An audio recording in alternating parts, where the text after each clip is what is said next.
আচ্ছা হাদিস আমি বলতেছি না শাওয়ালের 6 রোজার ব্যাপারটি বলে আমি শেষ করতেছি আলোচনা, যেহেতু সময় পার হয়ে গেছে।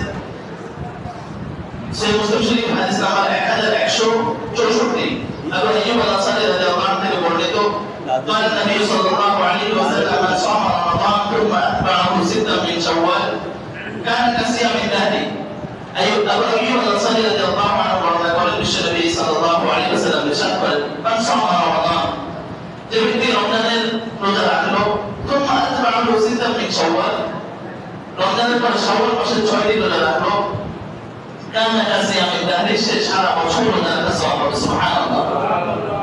কিভাবে? সেটা এভাবে যে আল্লাহ রাব্বুল আলামিন সূরাতুল আনআম 160 নম্বর আয়াত 8 নম্বর পারা 12 নম্বর পৃষ্ঠায় ইরশাদ করেন মান জাআ বিল হাসানা ফালাহু আশরু আমসালিহা, যে ব্যক্তি একটি নেক আমল নিয়ে আসবে আল্লাহ তাআলা তাকে তার 10 গুণ সওয়াব দিবেন। সুবহানাল্লাহ। অপরদিকে মান জাআ বিসাইয়্যা ফালা ইউজা ইল্লা মিসলাহা ওয়া হুম লা ইউজলামুন, যে ব্যক্তি কোনো গুনাহ নিয়ে আসবে, একটি গুনাহ নিয়ে আসলে তাকে আল্লাহ তাআলা একটি গুনাহের শাস্তি দান করবেন। আল্লাহ তাআলা যেহেতু আয়াতে বললেন যে একটি আমলের সওয়াব 10 গুণ বৃদ্ধি করবেন, তাহলে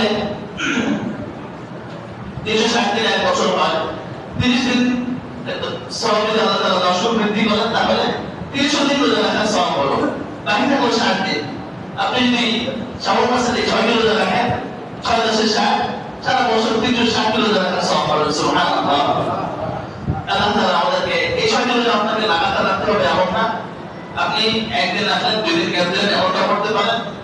আবার বৃহস্পতিবার সোমবার রোজা রাখা সুন্নাত, সেই হিসেবে বৃহস্পতিবার সোমবার রোজা রেখে আপনি 6 রোজা করতে পারেন। আবার মাসের 13, 14, 15 আরবি মাসের 13, 14, 15 এই 3 দিনকে বলা হয় আইয়ামে 20।